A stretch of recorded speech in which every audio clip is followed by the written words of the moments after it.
No one has suffered a bigger collapse in baseball than the New York Mets. What's up, everybody, and welcome into Bad for Baseball, the baddest baseball podcast on the internet. I'm your host, Nicholas Blaylock, joined alongside by Adam Peddle. Those New York Mets, they were riding high for at least the first half of the season, and then everything came crashing down. And now, as we sit with the playoffs, everything all set, the bracket there, the New York Mets, they are not a part of it. And it's all because of what just was a cataclysmic disaster of a second half. Yeah, it was brutal. In the first half, they looked like a competent team going to the playoffs with 55 wins and 42 losses.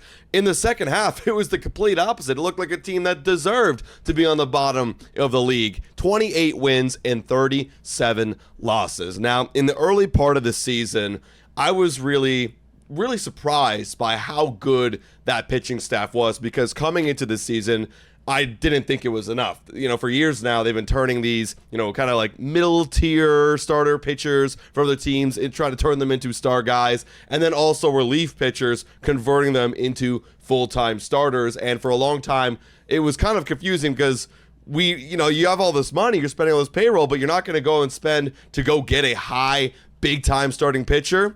They didn't. And then it kind of collapsed in the second half. That's what we're looking at. Looking at the second half numbers for this pitching staff, they rank the 6th worst ERA in all of baseball with a 4.74 ERA. Now, they brought up some pretty young and exciting dudes, from their minor league system, some of their top prospects, but still, it wasn't enough to get this team right. That, for me, feels like kind of poor roster management, because you bring in all these huge dudes like Soto and Pete Alonso and Francisco Lindor, but you don't really address that starting rotation at all. Yeah, I think that in modern baseball, it's been proven that you can hit your way to a championship, but you at least need to have a semi-serviceable pitching, and that's just not what the New York Mets had, right? Their offense was incredible. Oh, yeah. And, credit where credit is due. They deserve all the flowers. Juan Soto was insane, and Pete Alonso very, very good, and Francisco Lindor, and, the list goes on and on and on. These guys can hit, and they can put up runs, but it's just so bloody difficult when, one, you're not getting anything out of your starter, and then, two, even when you make it to the bullpen, you're dealing with problems over there. These are all of the individuals post All-Star for those New York Mets on the pitching side of things.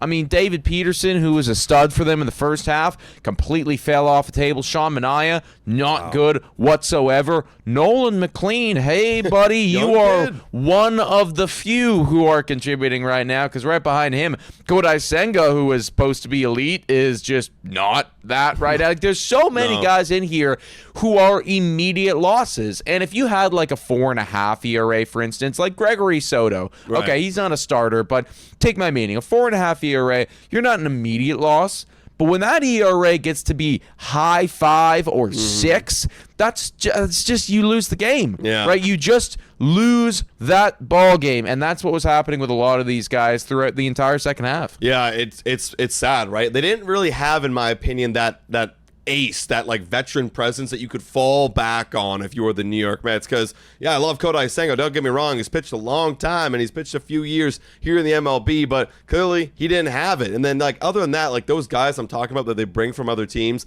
that just they aren't that rock solid dude. That is Manaea, and that is other guys like Montaz as well in this rotation. So that's where it falls for me. And what's unfortunate, you got great breakout guys like those young guys like McLean, but there's no one to pair him with, right? You can't really be relying on these young rookies to bring you into the playoffs, and that's kind of what became the narrative for the Mets for a long time. While their offense was popping off, it was the 4th best offense in baseball in the second half. But when you have this pitching staff, there's just no helping you right here. They need to go in the offseason, and they need to address this if you have to, right? With the amount of money you're spending with the second highest payroll in baseball this year, and you don't get a good pitching staff, that's a failure. That's a failure. Well, they're going to have a lot of money coming off the books, because this is going to be a massive transition year for those New York Mets in the offseason. A lot of the names that New York Mets fans have come to know and love, they might be leaving here.